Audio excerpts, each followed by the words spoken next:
আমাদের ভাগ্যপুরের ২ নং ওয়ার্ডের কি বেহাল অবস্থা দেখেন। জল মানুষের বাড়ির ভিতর দিয়ে ওদিক দিয়ে ঢুকছে আর ওদিক দিয়ে বের হয়ে যাচ্ছে, এরকম অবস্থা। আর ওই যে বাড়ি দেখছেন, বাড়ির মধ্যে কেউ নেই, শুধু একটা গাভী একটা আছে বারান্দার মধ্যে, কিন্তু পিছন দিক দিয়ে জল ঘরের ভিতরে ঢুকার কারণে মানুষ বের হয়ে গিয়েছে। আমি বাড়ির মালিককে পেয়েছি, উনি জিজ্ঞাসা করে রাইট ইনফরমেশন আমরা পাবো যে বর্তমান অবস্থা কি উনাদের। হ্যাঁ, তাহলে আপনি একটু বলুন আপনার নামটা কি? শফিক মিয়া। আচ্ছা, আপনার তো বাড়িটা না? আচ্ছা, এখন আপনি কি বলেন, মানে প্রশাসনের তরফ থেকে তো নিশ্চয়ই এসে দেখে গিয়েছে না? খবর করিয়ে গেছে। হ্যাঁ,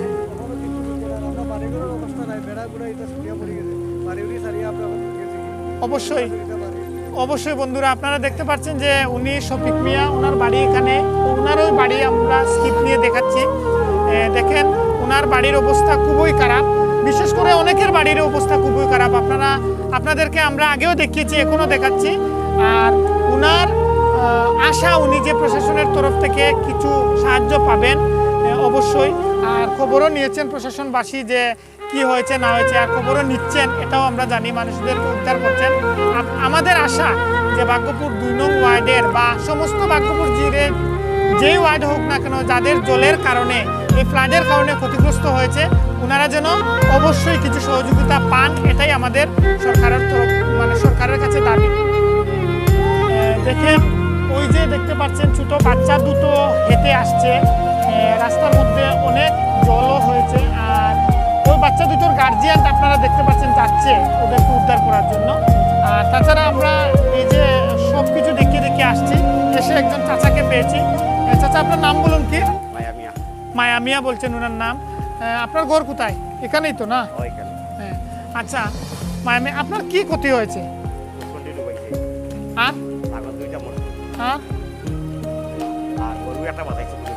গরু একটা বাচ্চা। আর মানুষের আপনার যে বাড়ির মধ্যে যে লোকজন, হ্যাঁ জল উঠানো, আর মানুষগুলো কোথায় গেছে? মানুষগুলো কি উদ্ধার হয়েছে নাকি রাস্তার ধারে? আচ্ছা, ওনার নাম হচ্ছে মায়া মিয়া, ভাগ্যপুর গ্রাম পঞ্চায়েতের ২ নং ওয়ার্ড। ওনাকে আমরা রাস্তায় পেয়ে ওনাকে জিজ্ঞাসা করেছিলাম যে কি হয়েছে। উনি বলছেন এই ফ্লাডে অনেক ক্ষতি হয়েছে, ওনার গড়ে নাকি কোমর অবধি জল, আর মানুষকে উদ্ধার করা হয়েছে প্রশাসনের তরফ থেকে।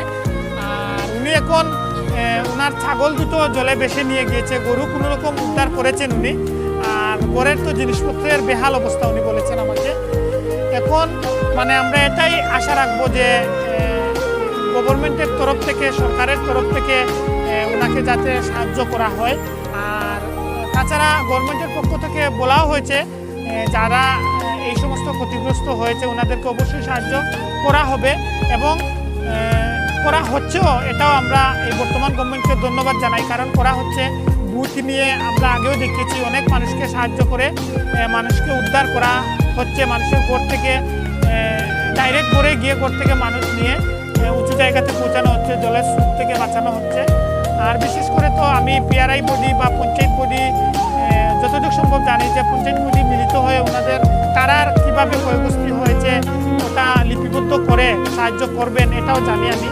আর অবশ্যই আশা করি ওনাদেরকে সাহায্য করা হবে।